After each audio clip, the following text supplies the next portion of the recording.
Hi, lovely. I'm here na sa U-Mart.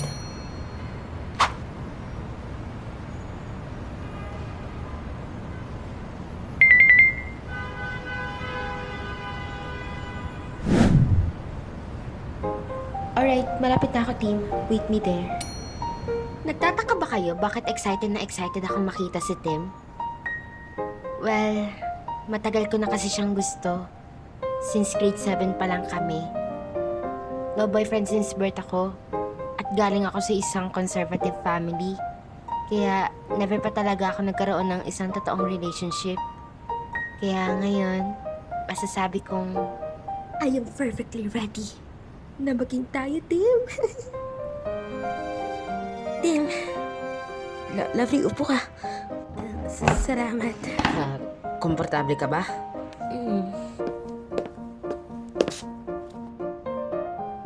Wow, bakit naman may pakika, Tim, all of a sudden? May dapat ba tayong i-celebrate today? Actually, meron. Kaya niyaya kita mag-hangout. Oh my Lord, kinakabahan ako. Gusto ko kasi na ikaw ang unang makaalam nito. Tim, sabihin mo na. Hindi na ako mapakali. Lovely, ang totoo kasi niyan,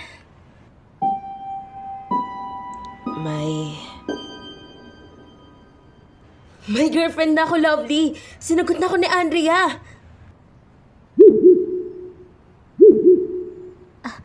Ha? Salamat talaga, Lovely. Salamat. Alam mo, kung hindi dahil sa mga love advices mo, siguro hindi na ako sasagutin ni Andrea. Kaya, salamat talaga, Lovely. Thank you. Pero, Pero, ano yun, Lovely? Lovely? Bakit? May masakit ba sa'yo? Ayos ka lang?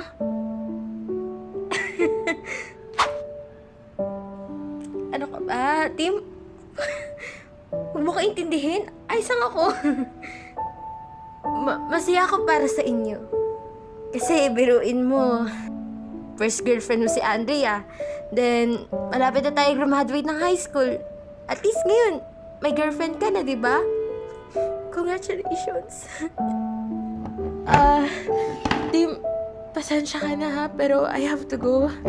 Next time na tayo mag-celebrate. Then, ihatid na kita, Lovely. Paggabi na eh. Hindi na. Kaya ko naman na umuwi. Thank you dahil ni-remind mo ako. In-inform. Sige na. Kailangan ko na umalis. Mag-iingat ka ha. Mag-iingat ka rin, Lovely! Magkita tayo ulit sa Monday, ha?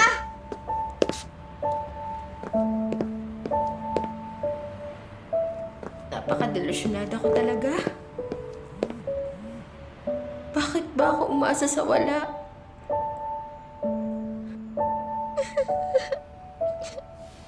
Nasasaktan ako.